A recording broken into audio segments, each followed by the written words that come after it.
cenário onde esporte, entretenimento e mercado de apostas se conectam de forma cada vez mais estratégica, surge um novo protagonista nessa relação: o atleta como influenciador.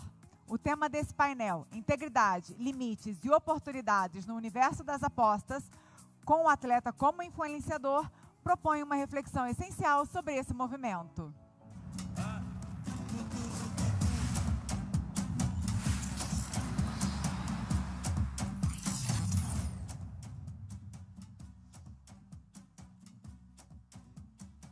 A presença de atletas no ecossistema das apostas amplia significativamente o alcance das marcas e fortalece a conexão com o público.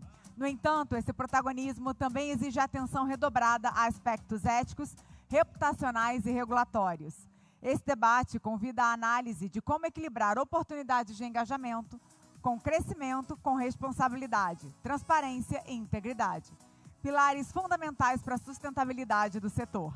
Para compor esse painel, temos a honra de receber o excelentíssimo comendador Regino Barros, presidente da ABRID, com atuação destacada na promoção da integridade e do desenvolvimento institucional no esporte e em suas interfaces com o mercado. Os aplausos de vocês para receber o nosso convidado. Seja muito bem-vindo.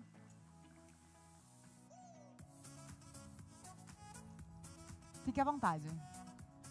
Bom dia para o senhor. Felipe Fraga, Chief Business Officer da Stellar Gaming, onde atua há 6 anos como peça-chave no crescimento e consolidação do grupo no mercado de apostas esportivas por meio das marcas Estrela Bet e VUP. Formado em Direito com especialização em Direito Público e Direito Desportivo, traz uma visão estratégica que integra conhecimento jurídico e de desenvolvimento de negócios, contribuindo para a expansão e inovação da indústria no Brasil e na América Latina. Seja bem-vindo.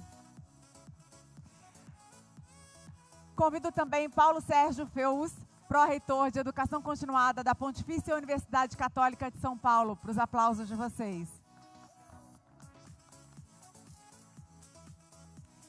E a mediação desse painel será conduzida por Maurício Santos, CEO do grupo MCS, com ampla experiência em gestão e visão estratégica aplicada ao setor.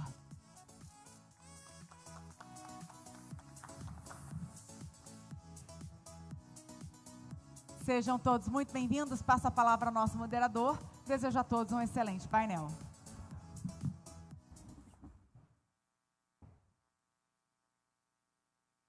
Bom dia a todos.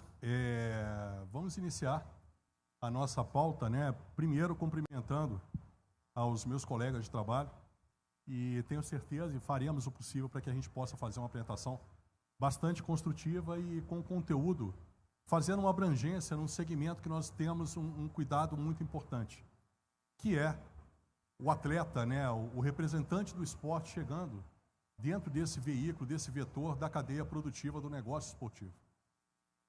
Então, vamos abrir com o comendador, passando aí as suas considerações.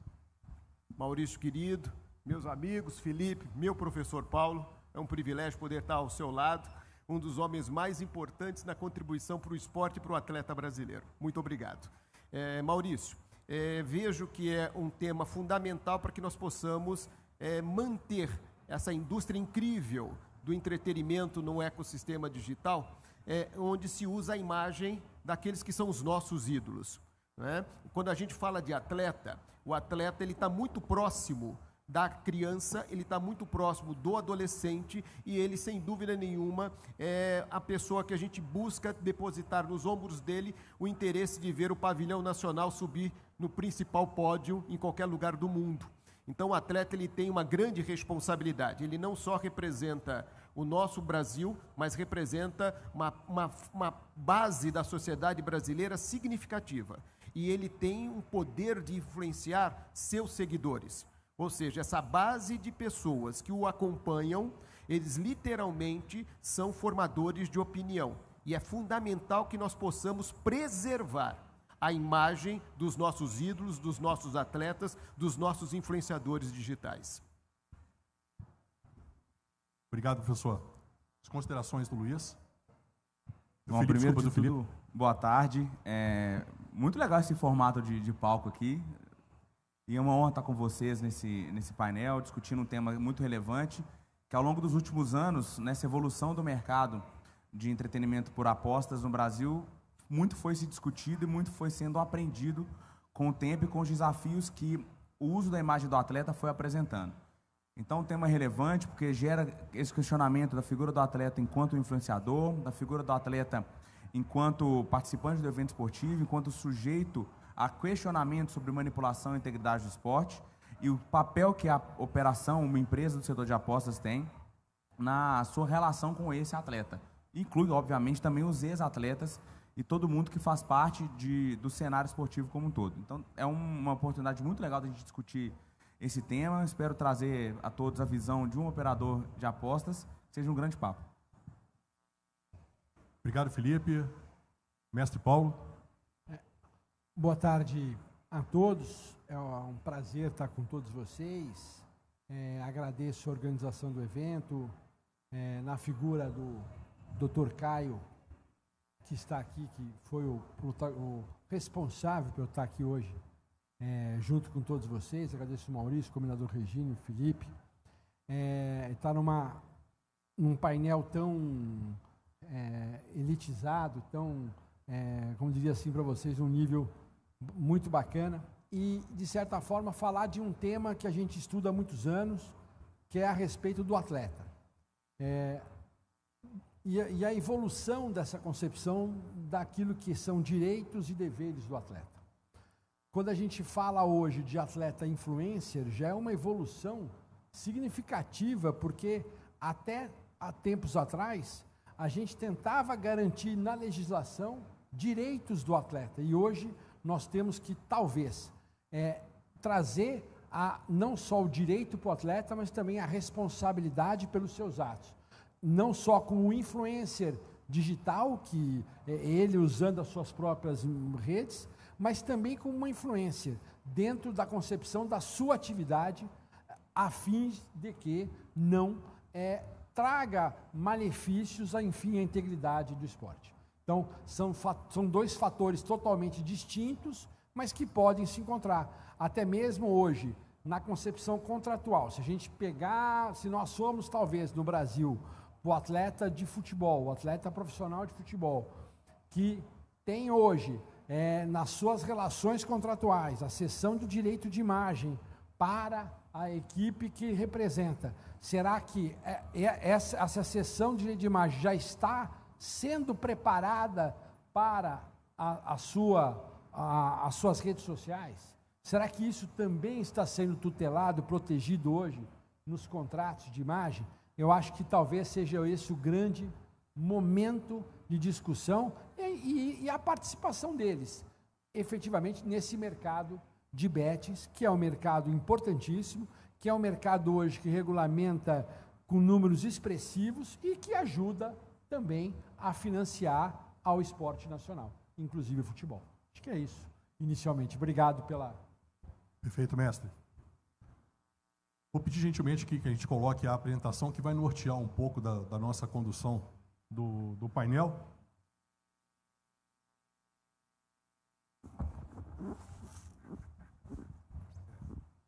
Está sem o retorno? Pessoal. Governador.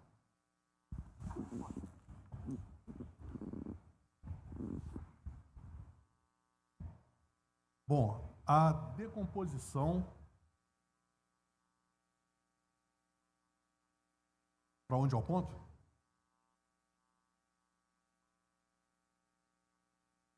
A decomposição da indústria esportiva, né, a evolução e mudar os cenários da indústria esportiva do esporte nos últimos tempos, né?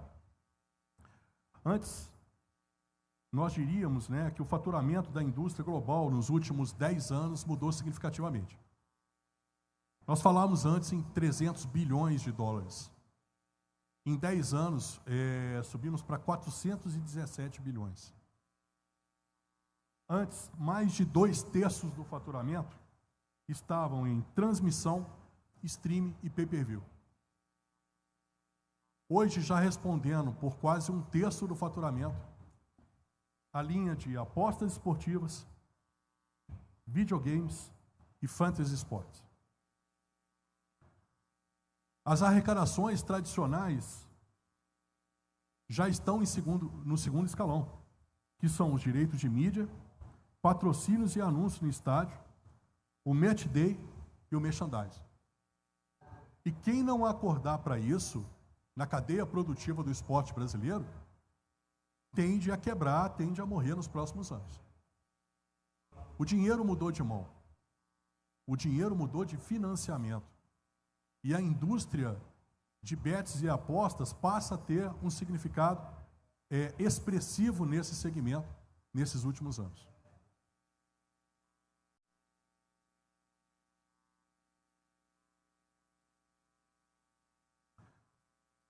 E onde está o dinheiro do esporte nessa indústria de 417 bilhões?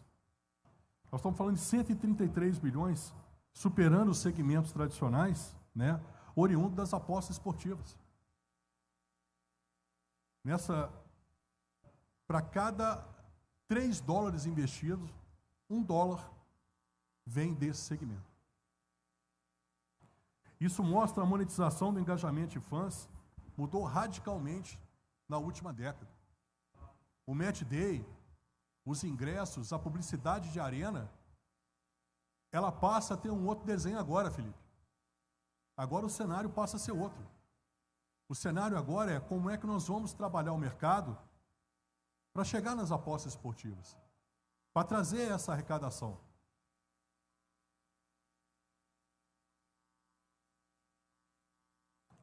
E aí os 3 pilares principais da indústria.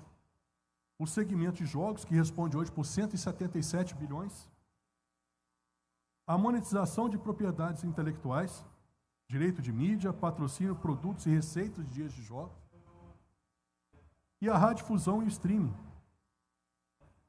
que há 10 anos atrás era o principal setor, e hoje já perde para os outros demais setores.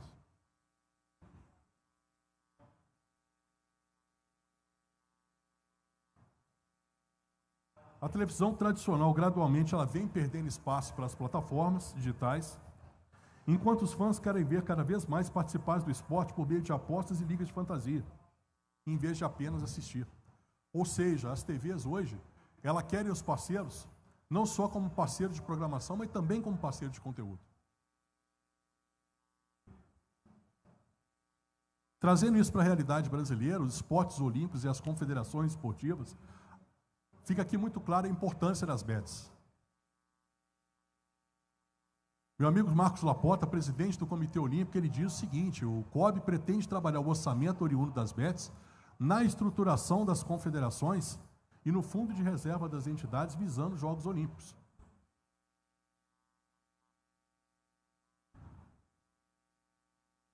Luciano Cabral, presidente da Confederação do Desporto Universitário, mostra que a receita vinda das bets dobra o orçamento do esporte universitário no país. E ele usa uma palavra forte, ele fala que vem para salvar a execução do nosso calendário nacional. E o Robson Aguiar, presidente da Confederação do Desporto Escolar, já coloca o recurso das bets como responsável pelo principal torneio escolar do país, que são os JEBs, devido à importância nesse segmento.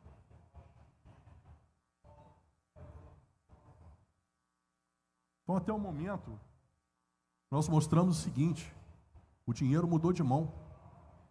As bets e as casas de aposta e loterias passam a ter uma importância significativa nesse segmento. Então, dentro dessa primeira etapa, eu queria escutar um pouquinho, Felipe, o que você acha dessa nova realidade do financiamento financeiro do esporte, né, brasileiro?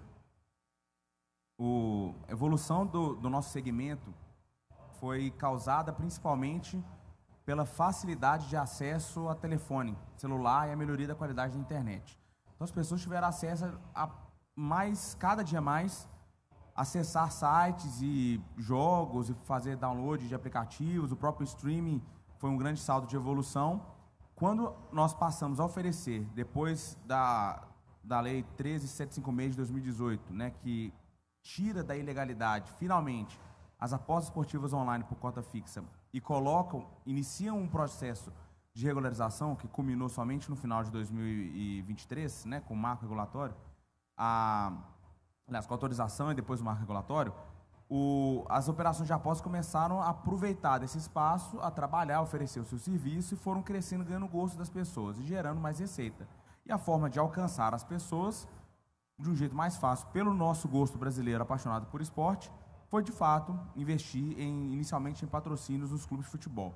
Isso inicia lá, especialmente em 2019 e 2020, muito incipiente, uma marca pequena na camisa, no ombro de um time, no short de outro. Isso vai evoluindo em 2021, ocupando os patrocínios que nós chamamos de Master, e aí os valores começaram a crescer cada vez mais. Os clubes começaram a ter cada vez mais patrocínio de apostas, o percentual foi aumentando e, consequentemente, os valores também foram aumentando. E a ponto de ter, a gente estava discutindo ontem, aqui na feira, alguns clubes vieram com seus representantes, nós comentando com um desses clubes o seguinte: olha, você recebia 6 milhões de reais no seu patrocínio Master e 2 anos depois saltou para 25, sem uma justificativa esportiva de mídia para isso. Foi somente o interesse de mercado que alavancou essa necessidade e nós, enquanto operadores, passamos a ter que cobrir para a nossa marca seguir aparecendo. E esse ponto chegou no seu limite no ano passado para agora, para esse ano. Então a gente tem uma redução considerável do número de clubes de futebol que recebem esse aporte. De todo jeito, por um outro caminho, um incentivo agora muito mais para a estrutura do esporte, vem com as contribuições oriundas da que a gente chama de Game Tax, daqueles hoje 13%, que é a cobrança específica do preço administrativo criado lá no marco regulatório, que além das todos os impostos que as operações de aposta já pagam naturalmente por serem empresas legalizadas no Brasil, ainda tem esse acréscimo dessas contribuições que são direcionadas, boa parte delas, ao esporte brasileiro. E consegue levar, especialmente a isso, a uma verba extra, que não é um patrocínio, para as entidades de desenvolvimento do esporte. E aí que alcança até mesmo os jogos escolares brasileiros. A gente não pode colocar a nossa marca no uniforme de colégio. E felizmente é bom que não tenha, mas também contribui de alguma forma, né, o nosso setor, o entretenimento das pessoas com as apostas contribui para esse desenvolvimento. E isso chega, enfim, aos atletas, porque quando não há mais espaço na camisa dos clubes de realizar um patrocínio, com uma quantidade de marcas, nós temos hoje na primeira divisão do Campeonato Brasileiro de Futebol, 20 clubes. Muitos desses clubes também têm as suas entidades em esportes olímpicos, né? Basquete, voleibol, futsal. E o patrocínio pega todas as modalidades. O Flamengo, o Corinthians, o Minas Tênis tem essa característica. Sobra, então, o atleta para ser aquela pessoa que vai comunicar, ou o ex-atleta. E aí começa a levar esse dinheiro como uma tentativa de alcançar o brasileiro que é e sempre vai ser fã do esporte. A porta de entrada, muitas vezes, de fato, para que ele conheça o entretenimento por apostas, sempre com muita responsabilidade, é por meio do esporte. Perfeito, Felipe.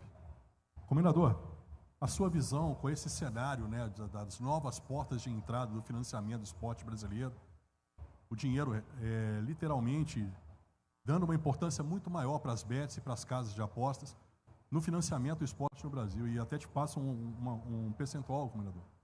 Hoje, dentro do esporte brasileiro, mais de 85% é financiado por loterias e casas de apostas. Uma vez que a Caixa Econômica e Loterias Caixa, que é o fundo que detém a Lei Agnello Piva, que financia o esporte amador e esporte olímpico no Brasil, advém de loterias. Meu caríssimo amigo Maurício, Felipe, brilhante o discorrer a respeito do assunto. Eu venho num pensamento de reflexão, Maurício, meu mestre Paulo, preocupado justamente com um mercado tão incrível. Esse mercado é extremamente poderoso e eu digo que ele tem um espaço muito grande para crescer, mas muito grande. A capacidade de influenciar na vida da sociedade brasileira, ela está no primeiro estágio ainda. Hoje já se sente que não existe futebol profissional sem as casas de apostas. Não existe. Hoje está estampado na camisa que é o amor dos brasileiros. E o amor e a paixão, certo? São coisas que às vezes a gente não consegue dividir a fronteira, Felipe. E a gente está mexendo com paixão. A gente está estampando na camisa daquele time, na camisa do time que as pessoas torcem uma marca. É uma tatuagem agora na pele, defendida por todos os brasileiros. 100% dos brasileiros, quando nasce uma criança, um dos principais presentes é a disputa de que camisa do time de futebol ela vai vestir. E quando ela vestir, vai estar trazendo a tatuagem de uma daquelas que são as promotoras da continuidade de nós fabricarmos grandes ídolos, que eu acho que é a etapa futura. Mas eu quero falar a respeito do mercado financeiro, Maurício. Eu quero falar da responsabilidade. Grandes poderes, grandes responsabilidades. O fato de ser um mercado que brilhou aos olhos não só daqueles que são torcedores e amantes do futebol, mas brilhou aos olhos da indústria do resultado. Brilhou aos olhos, em especial, daqueles que controlam e que buscam regulamentar cada uma das atividades. Brilhou aos olhos da política nacional, fazendo com que os organismos, tanto no executivo quanto no legislativo, prestassem muita atenção em todo esse movimento. E aonde há dinheiro, há poder. E aonde há poder, existem pessoas com muito poder, que são os poderosos. E aonde estas pessoas estão, existe o interesse daquelas que não estão em substituí-lo ou ultrapassá-los. Eu me preocupo muito com a maneira com que está sendo conduzido o processo de distribuição dessa poderosa receita. É muito dinheiro, são bilhões, bilhões, bilhões de dólares, falando de Brasil. É uma arrecadação poderosa. Como você falou, o dinheiro mudou de mão. Essas mãos precisam estar preparadas para assumir grandes responsabilidades com relação à distribuição, à democratização, não só do acesso, mas também socialmente, de que forma vamos contemplar uma sociedade que precisa de muito apoio. Não é só o esporte. Rompeu a fronteira do esporte. Nós vamos falar de saúde, certo? Pensando em como os jogos online afetam a saúde da sociedade brasileira. Mas estou falando de administrar receita.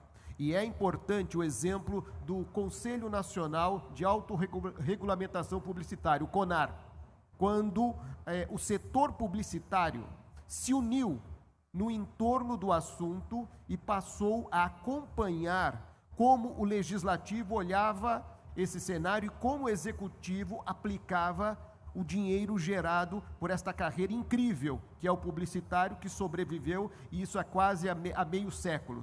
Ou seja, o CONAR tem quase 50 anos de existência, e ele é a soma de toda a sociedade preocupada em preservar o mercado. E eu acho que este ambiente é o provocador para que todos no entorno dessa indústria se unam e ajudem o governo, certo? Seja ele no legislativo, seja ele, certo, no executivo, para que nós não frequentemos os bancos do judiciário.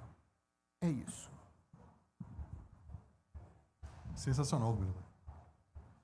Mestre, o senhor dando sequência, né, a sua visão desse novo cenário financeiro e dessa nova linha de financiamento que as bets e loterias estão promovendo no esporte e no cenário esportivo brasileiro.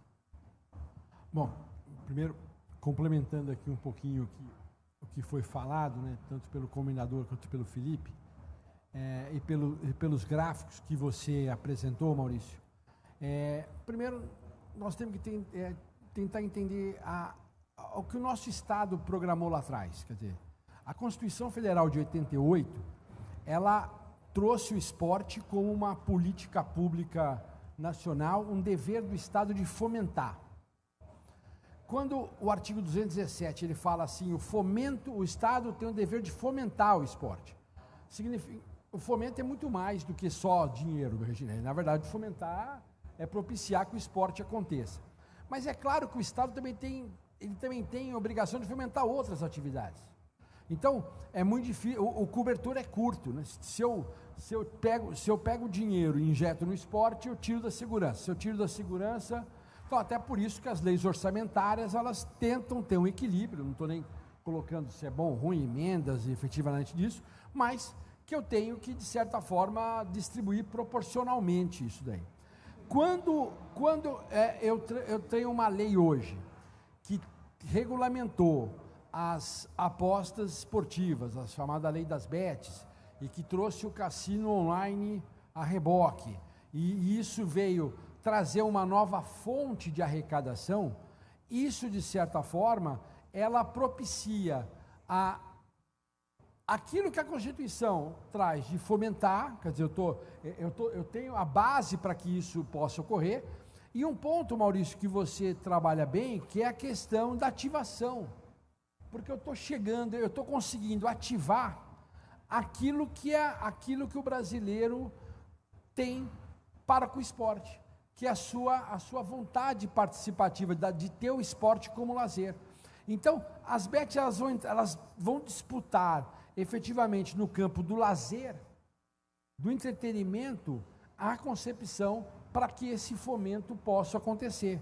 E aí, claro, como foi colocado, olha, com base nisso, eu tenho a arrecadação tributária, eu tenho a destinação social, e nessa destinação social eu vou fomentar as entidades de organização do esporte, esporte escolar, esporte olímpico, esporte paralímpico, clubes, isso acaba sendo uma forma de possibilidade de cumprir aquilo que já era a nossa vontade constitucional através de uma atividade econômica.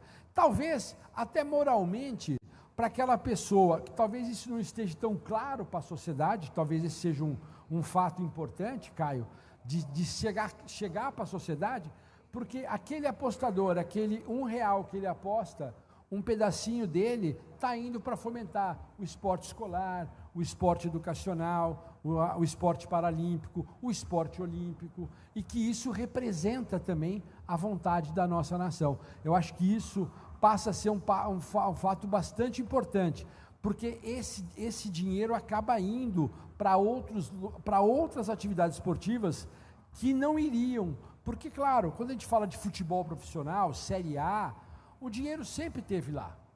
Quer por bet, não era bet, era bebida, se não era bebida, era televisão. Veja, se a gente parar para pensar marca de TV, né? Alguns anos atrás, eram marcas que nem tem mais no mercado hoje. Hoje as marcas que estão no mercado começaram aonde? No futebol. Elas começaram a investir no futebol. Então é claro que na difusão o futebol alcança, mas os outros esportes precisam desse apoio, desse fomento. E eu acho que por isso a lei das bets, elas traz um sistema democrático, e talvez aí o maior problema venha a ser o controle disso. Quer dizer, como é que eu vou controlar, que é o que você trouxe aí, é muito dinheiro que vai circular, como é que eu vou controlar isso? Esse dinheiro é público ou esse dinheiro é privado? Hoje a discussão no TCU é essa, se esse dinheiro é público ou se esse dinheiro é privado. Eu estava num evento no Comitê Paralímpico, eu até brinquei e falei o seguinte, olha, eu não sou especialista nisso, mas talvez eu tenha que buscar a fonte. Olha, isso tem que acontecer. Agora, qual é a melhor maneira, qual é o melhor rastro que eu vou ter disso? Eu vou ter que criar talvez uma forma especial de controle desse dinheiro para que aquele dinheiro chegue no esporte educacional e que no esporte educacional tenha atividades para a desenvoltura daquele esporte. Porque, com base nisso, há um crescimento geral do sistema de atletas. Eu posso ter atletas que vivam do esporte, né, diferentemente em outras atividades. É isso. Cirúrgico mesmo. Agora nós vamos mudar um pouquinho o formato. Nós vamos direto ao tema, que é o atleta como influencer, né? E aí, a cada lâmina, um dos nossos amigos fará o comentário que ele achar pertinente, tá bom? Então, iniciando, né, o atleta como curador e não apenas como vitrine, um novo momento. O ponto central aqui é a credibilidade. Quando um atleta endossa uma casa de apostas, ele está emprestando a sua história, as suas conquistas para essa marca, né? E a linha do impedimento, os limites éticos dessa relação. O limite ético é a educação. O influenciador, atleta, deve promover o jogo responsável. E o nosso principal desafio também é não ter nenhum tipo de acordo com o ilegal, né? Ele não pode vender a aposta como investimento ou dinheiro fácil, mas sim como entretenimento e bater na tecla de que ganhar dinheiro é o esporte e o esporte é a diversão. Felipe, o que você acha disso, Felipe? Bom, aqui é um espaço legal que eu posso contar algumas histórias do que a gente viveu e o cuidado que nós sempre tomamos enquanto Stellar Game nessa lide com os atletas. E chegou para a gente diversas oportunidades. Já nos foi oferecido, inclusive, patrocínio a árbitro de futebol. Para colocar a marca da então Estrela Bet na camisa da Confederação de Arbitragem. Eu falei, não, isso aí tudo tem limite, não dá, isso vai pegar mal. De todo jeito, a gente teve algumas situações de ofertas para fazer patrocínio, né, um apoio, uma parceria com atletas em atividade no futebol. E dada a visibilidade do futebol e o risco de dano à imagem, nós sempre optamos por não firmar parcerias com atletas em atividade. Tivemos, inclusive, a oferta de goleiro, chegou na mesa, começamos a discutir esse ponto, e a gente pensou, não vale. Não por questionar o atleta em questão, mas sim pelo risco de, uma eventual falha dele, que acontece, a acusação vir para cima da operação de aposta, que é vítima de uma manipulação de resultado. Né? Mas até explicar, como a gente fala lá em BH, que focinho de porco não é tomada, ia dar um trabalho. E como diz o ex-atleta Procópio Cardoso, também lá morando em Belo Horizonte, ele falou comigo uma vez que não basta a mulher de César ser honesta, ela tem que parecer honesta. Então esse cuidado sempre foi necessário. Contudo, nós já tivemos atletas de atividade de outras modalidades olímpicas, né, e em desenvolvimento, e é o caso do voleibol e do futsal. E foram acordos que eram vinculados aos patrocínios às entidades que eles representavam. A gente patrocinou o Minas Tênis Clube, que é super tradicional no esporte brasileiro, e para ajudar a custear a equipe de voleibol de alto nível do vôlei feminino, o Minas nos solicitou que parte do contrato fosse destinada às atletas e, como contrapartida, elas falavam da nossa marca. E, ao mesmo tempo, a gente patrocinou o Magnus Futsal. O presidente do Magnus, que é meu xará, Felipe com 2 L's, estava aqui ontem, inclusive, na feira, um amigo muito querido. Parte do contrato era também um apoio ao Rodrigo Hadi, que é o capitão da equipe, foi campeão do mundo com a seleção brasileira. O cuidado que nós tomamos com eles foi não só o processo educacional de explicar o que é uma operação de aposta, explicar os limites do que deve ser falado, o que não deve ser falado, e principalmente falar para eles, olha, não fale a respeito do esporte que você pratica. Obviamente, além de não apostar, sempre teve esse controle, mas de não divulgar, no caso das atletas do Minas, o voleibol, e no caso do Rodrigo, o futsal. Então, o Rodrigo falava de NBA, falava de NFL, as meninas do vôlei falavam da marca em geral, e às vezes falava de algum jogo, uma coisa assim, mas jamais fomentando as apostas no próprio esporte que elas praticavam para não gerar esse tipo de questionamento. E, óbvio, sempre conversando com eles a respeito da própria empresa. Eles nos visitaram, conheceram a cultura da empresa, conheceram as pessoas, porque exatamente a ideia não era só aproveitar a quantidade de seguidores que aqueles atletas tinham, ou a influência que eles têm sobre os fãs daquele esporte, mas trazer aquela imagem de atletas vencedores pela seleção brasileira, né, tanto as jogadoras do voleibol, são 3 atletas olímpicas que nós patrocinamos na época, quanto o Rodrigo, atletas que carregaram, e como o comendador falou bem, né, levaram o Brasil ao lugar mais alto do pódio nas suas modalidades, e trazer essa essência de liderança também.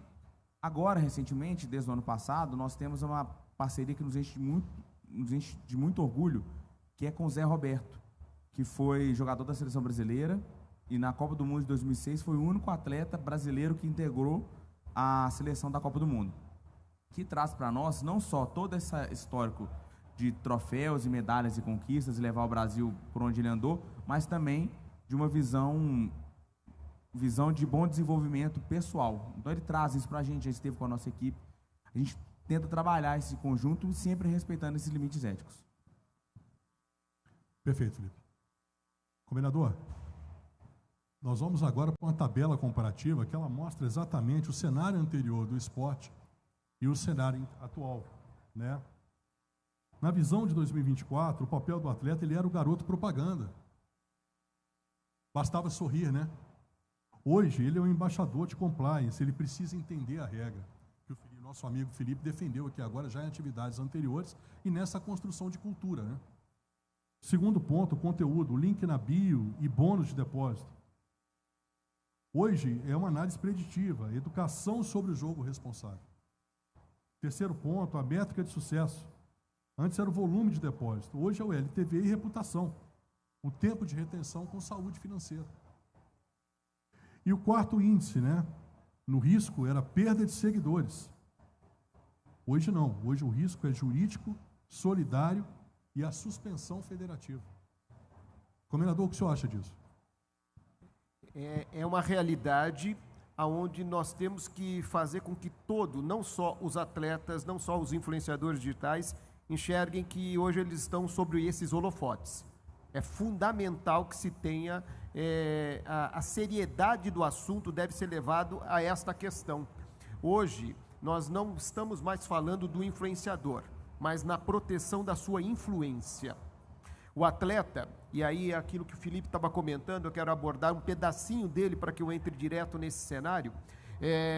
O atleta, ele não é somente alguém bem-sucedido sob os olhos de todos os nossos seguidores. Muitas pessoas são seguidas porque as pessoas se identificam com a forma de falar, com a graça que ela promove através das redes sociais, com o assunto sério que ela aborda, seja a área técnica ou não, tá? Mas o ídolo, ele carrega uma imensidão, uma legião de seguidores que vai desde da comunidade infantil, desde da criança, passando pelo adolescente como inspiração de futuro para ele.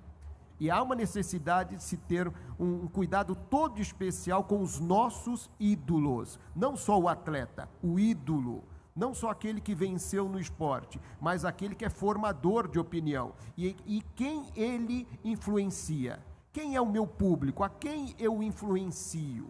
E quando a gente pega atletas importantes que a mídia notabilizou, e a gente fala do futebol como evidência, a gente percebe que as crianças querem vestir a camisa dele. Então nós estamos falando de um olhar com muito cuidado no influenciado. Com relação ao influenciador se preparar para um novo mercado, isso é um fato. Hoje, Maurício, todos nós somos influenciadores digitais. Não é uma questão de quantidade de seguidores, é o impacto que eu causo. E para causar esse impacto, grandes impactos, grandes responsabilidades. E essas responsabilidades hoje já estão debruçadas nas cadeiras jurídicas do país. Já está se observando com muito carinho esse cenário. E nós temos que dar um passo à frente do rigor do cumprimento da lei. É como o Felipe colocou, mais do que sermos, temos que demonstrar que somos. E a categoria e a indústria têm que abraçar ações em que a sociedade enxergue o interesse dela em esclarecer.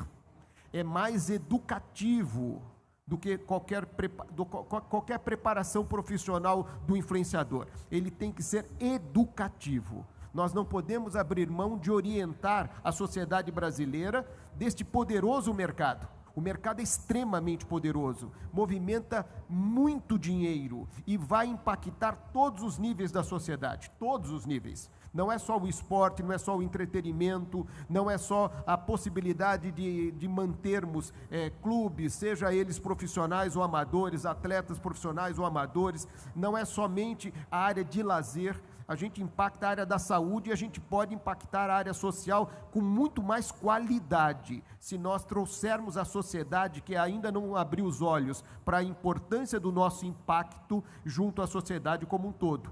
Os mais ágeis, hábeis e vils já enxergaram o poder deste mercado. Eu só me preocupo que o mercado seja observado também pela sociedade, e a sociedade saber quem é que protege a nossa influência. É isso. Vereador, e fica aqui uma provocação, né? Nós estamos preparados para ver o patrimônio de um atleta influencer bloqueado por uma má conduta ou irregularidade da operadora que ele promove? Olha, eu não me apresentei como ente da sociedade organizada dentro do Congresso por uma questão de proteção do interesse da nossa pauta. Mas eu presido a ABRID, a Associação Brasileira da Influência Digital, hoje Secretaria Executiva dentro do Congresso Nacional. Nós somos o único organismo da sociedade sem nenhum tipo de defesa ideológica ou política representando todos esses interesses.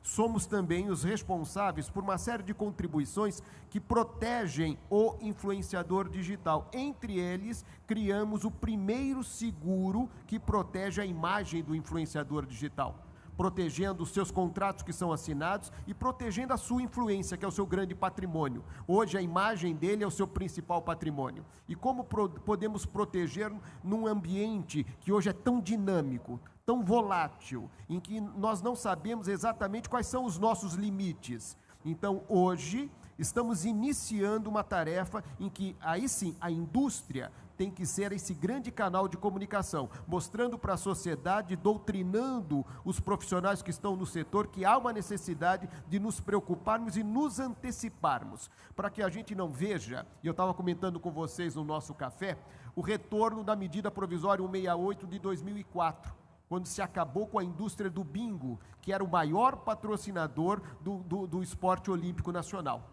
Tá? A sanha de buscar a regulamentação, sem que quem está sendo regulado busque o seu protagonismo, é um perigo e a gente tem que cuidar dele. Ele existe, ele existe. Perfeito. Até devido à execuidade do tempo, nós vamos finalizar agora com um tema e depois terá o seu vídeo. Mestre, os valores previstos para a Lei de Incentivo ao Esporte esse ano, em arrecadação, estão em 180 milhões de reais. Um número nunca antes visto no esporte especializado brasileiro. O que o senhor acha disso? Bom, seguindo na mesma lógica que eu estava tratando aí, o grande fato é a importância do que é a Lei de Incentivo ao Esporte para o esporte nacional e a importância do setor hoje, das apostas para esse setor de incentivo do esporte. Quer dizer, o grande fato nesse momento, tipo assim, o que a gente podia dizer, quando a Lei de Incentivo de Esporte surgiu no Brasil, nós tínhamos um grande problema. Todo mundo achou que ia ser um grande negócio, mas ela demorou para ter eficácia. Por quê? Porque, na verdade, no primeiro momento nós tínhamos a dificuldade no projeto. No segundo momento, a aprovação do projeto. E no terceiro momento, talvez mais difícil ainda, que era a captação. Por quê? A empresa, em tese, que ia fazer a doação ou ia fazer o patrocínio, que são coisas distintas, a doação e o patrocínio, ela tinha receio, porque ela ia cair na malha de fiscalização. Então, era comum você ouvir das empresas, não, eu prefiro não participar, porque senão eu vou acabar caindo no sistema. Hoje, talvez, e aí com uma evolução da nossa sociedade, hoje, a sonegação está muito mais difícil, porque você tem todas as transações eletrônicas. E eu vou plagiar aqui o meu amigo Caio, que hoje o sistema de Pix, ele acaba sendo uma forma onde o Estado passa a ter o controle de tudo aquilo que acontece na economia nacional. Quer dizer, hoje a Receita consegue ter todos os dados que se vê. Então, esse medo começa a ser diminuído, talvez aí por uma oferta. E aí, na projeção daquilo que se veio, da forma que as apostas precisavam chegar, na forma que as casas de bet precisariam vir, e na quantidade de imposto que eles pagam, a lei de incentivo passa, então, a ter ser um atrativo. Por quê? Ela retira, sim, daquela empresa que já é super fiscalizada, que são as casas de bet, que passa a poder ter um canal a mais de incentivo, de um canal a mais de divulgação. Então, ela passa, então, a ter um crescimento. Acho eu, e com a mudança da lei de incentivo, trazendo para a concepção, de trazer ela permanente, como foi feito já na Lei Geral do Esporte. Isso, então, nos traz aí uma possibilidade, um mercado, não digo um mercado novo, mas talvez uma efetividade para aquilo que eu tinha de Lei de Incentivo ao Esporte. E isso nós estamos trabalhando com a lei federal, né?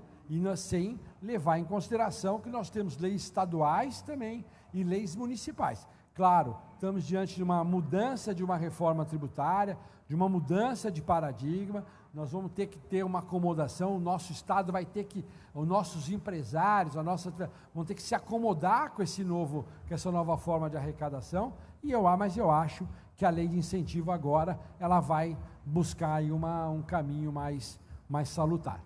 Deixa eu só fazer um pequeno ponto sobre a lei de incentivo, uma pequena provocação para todos nós aqui na audiência, enquanto, de certa forma, influenciadores dos nossos contatos, isso que gerar um pensamento importante. Há um limite, pela própria característica da nossa atividade, da gente não poder, obviamente, patrocinar categorias de base ou esporte de formação. Isso, como eu falei anteriormente, é perfeitamente válido e importante. Contudo, a lei de incentivo, como ela exige o projeto, né, para que o projeto seja incentivado com recurso oriundo, muitas vezes fica impedido por um operador de apostas aportar numa entidade esportiva, porque o projeto incentivado ele é de categoria de base. Então, gera uma distância, um bloqueio que atrapalha o negócio.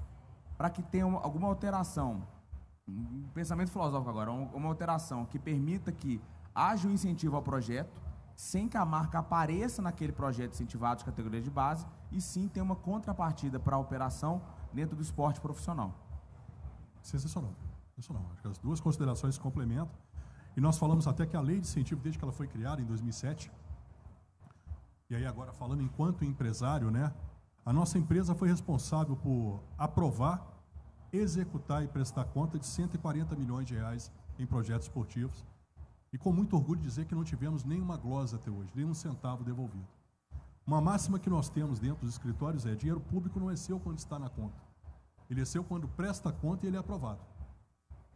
E a lei federal, ela vem para isso. A lei federal, a lei estadual, as leis municipais, ela vem para dar um discernimento das empresas entenderem: peraí, eu estou pagando imposto, eu sei para onde meu dinheiro vai. Né? Então, eu acho realmente que é um dinheiro novo, uma previsão de 180 milhões, que eu acho que essa previsão é tímida, eu acho que o número é maior do que esse, tá?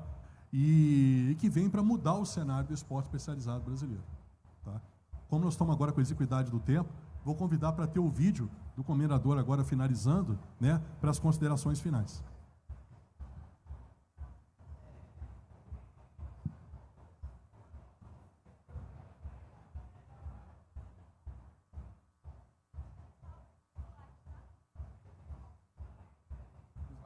Entra.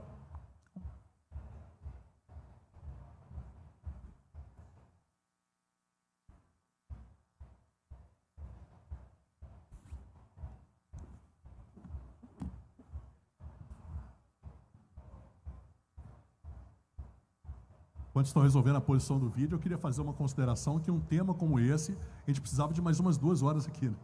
Eu ia comentar isso mesmo. Com certeza, Maurício. É muito amplo, né? Não, a gente só iniciou a conversa. É isso. A gente tem que continuar isso, viu? Exato. Nós precisamos continuar porque é de profundo interesse esse cenário. É exatamente aquilo que eu comentei, a importância de nós termos a influência protegida, influencer seguro. Este é o primeiro seguro que protege o influenciador digital dentro da sua atividade. Tá? Então, nesse novo cenário, a Abride, agora no próximo dia 7 de maio, apresenta, certo, o seguro para o influenciador digital.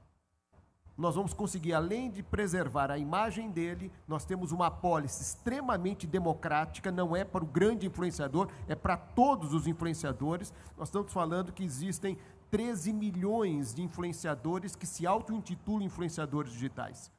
Certo? A Abride lança também o Cadastro Nacional do Influenciador Digital, para que nós saibamos quem é quem promovendo o quê. E garantamos que aquele que está com seu CNID em ordem possa estar hoje atuando de maneira legítima e transparente no mercado. Essas lâminas são justamente para contemplar, certo, o mercado brasileiro, mais visibilidade, menos risco, né, para que o Brasil possa abrigar mais de 3,8 milhões de influenciadores digitais de forma regular. Pode mudar?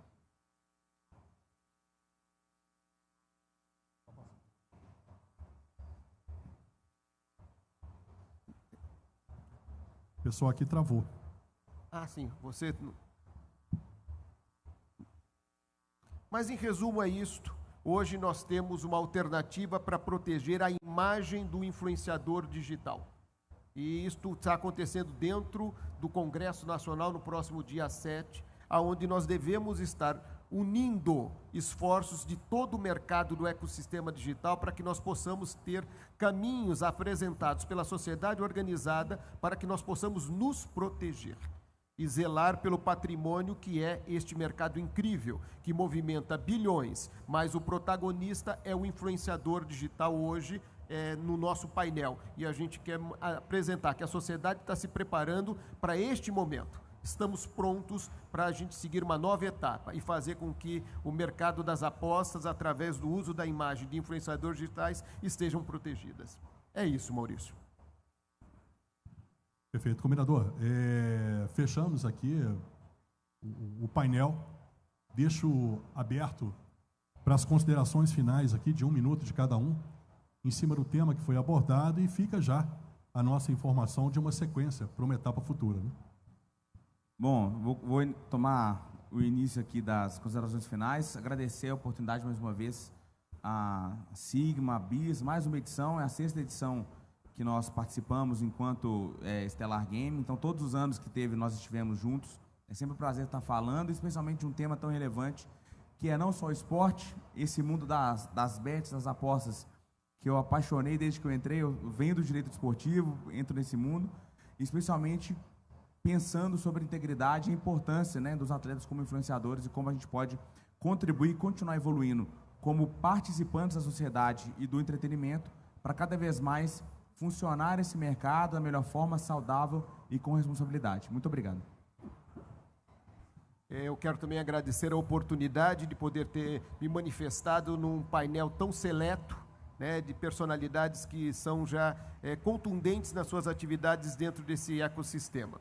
E fazer realmente uma provocação, que este incrível mercado não perca a mão do seu poder de influenciar, mas ao mesmo tempo de ser protagonista. Não podemos perder o protagonismo, não podemos ficar a reboque aguardando as decisões daqueles que não construíram este mercado.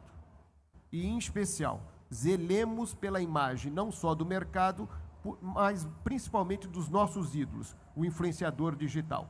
Não é uma questão de quantidade, é uma questão de qualidade, de impacto na sociedade. E este mercado, ele pode ser transformador.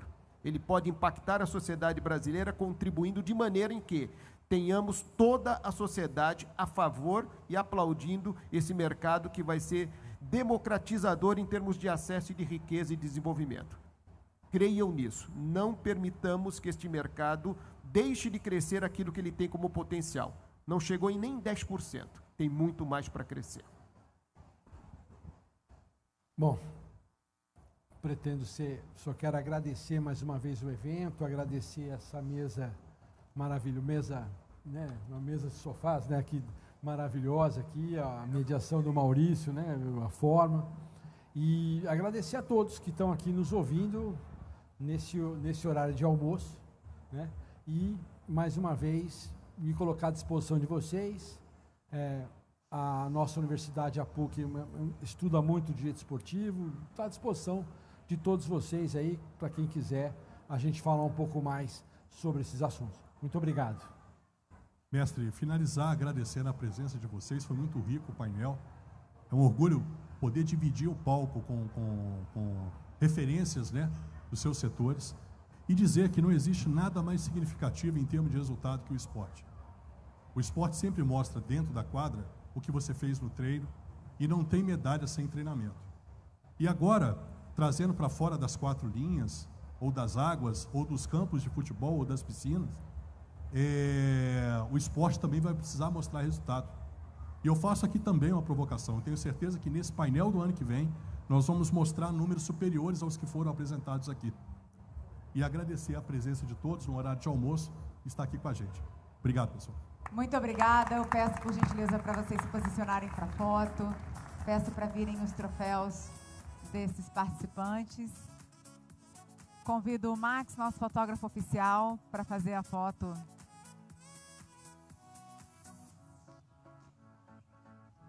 Quero anunciar que o nosso próximo conteúdo é um Fireside Chat, que vai ser muito legal, então convido todos a continuarem conosco.